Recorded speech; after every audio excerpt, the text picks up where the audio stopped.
Hi, Mike Carvel here with South Yuba Club and Monster Gym, and I'd like to talk with you a little bit today about alignment and tension, and using alignment and tension to not only improve your strength, but also your durability. If we can use those two tools to minimize shear force across the joints, we can make you stronger and more durable. Let me show you how. So with regard to alignment, if we take the squat, which is essentially this motion here, if the spine is in good alignment, it can support a tremendous amount of weight and load. A power lifter, an elite level power lifter, will squat over 1,000 pounds on their back. Of course, there's some training involved in that too, but a lot of it's alignment. We want to take a good alignment and apply it to our strength training as well.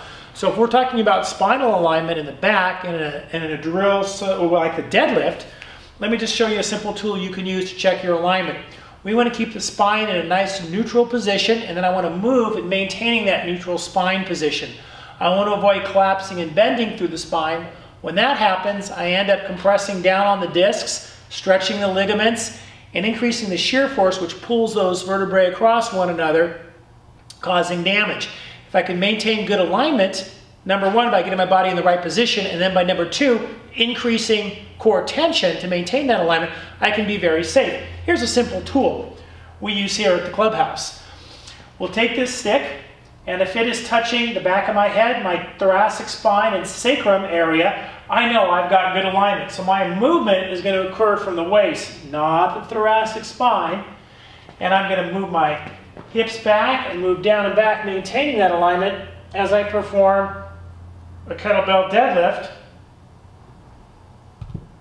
And this can be a very good way to ensure alignment, or a very good feedback tool. We'll often put a weight belt on so we don't have to actually hold the stick, and then practice our alignment drills.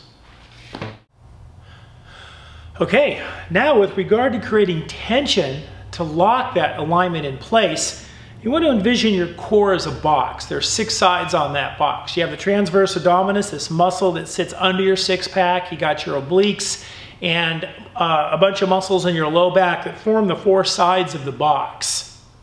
The bottom of the box are your pelvic floor muscles, and the top of the box is your diaphragm. The way you activate that box is by bracing, not sucking the stomach in, but actually by pushing out, like someone's going to punch you in the stomach. You want to brace. That activates the 4 sides of the box. To activate the bottom of the box, you squeeze your glutes, tightening the muscles here, and then sniff air in through your nose into your stomach will activate your diaphragm and help to activate the top of the box and create compression here, and you've got a very, very stable core that can help keep that spine in place. Much, much stronger position than the hollowing out, sucking the belly button in towards the spine, which essentially crushes one of the sides of the box, weakening the box. You don't want to do that. This is the technique that power lifters employ. Kettlebell lifters in the RKC system utilize this technique. Bracing is the best way to create strength and support in your core. Now, breathing is important to maintaining this position, so I want to take you down to the mat and show you a drill called crocodile breathing to help activate your diaphragm. Follow me.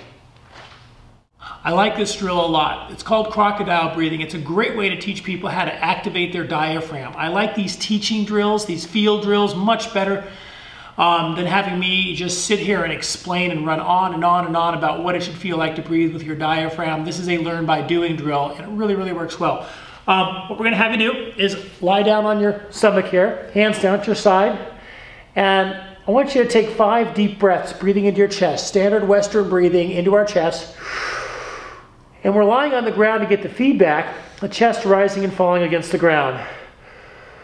After 5 breaths, I'd like you to go ahead and relax, and then focus on breathing into your stomach for a full minute.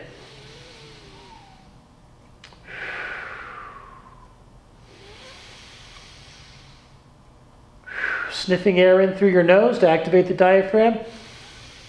Feel the breath come into your stomach, and exhale. You get the feedback off of the ground. This is important. A couple things happen here. Number one, use more lung capacity this way by breathing into your stomach. You activate your respiratory muscles and take some of the strain out of your neck muscles, which oftentimes aid in respiration, and we really want to use the diaphragm for respiration. So this helps to relieve some of the stress that people feel some of these neck muscles that aid in breathing when they really shouldn't. And the last thing is, by bringing the breath in to this strong box that we've created, we can use pressure, almost like an airbag, against the spine and the lower abdominal area to support the back and keep that spine in neutral alignment. So breathing in into the stomach and using your bracing creates a very, very strong combination of muscular strength and breath to create tension, to improve stability, to minimize wear and tear, and to make you stronger. So give that a shot.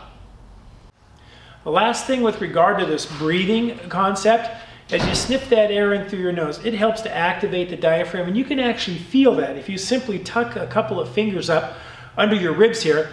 If you take a big shallow chest breath,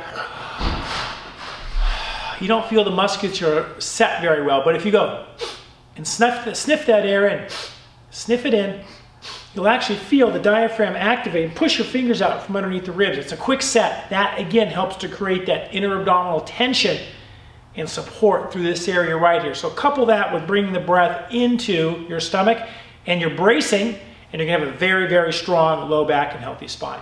Thanks.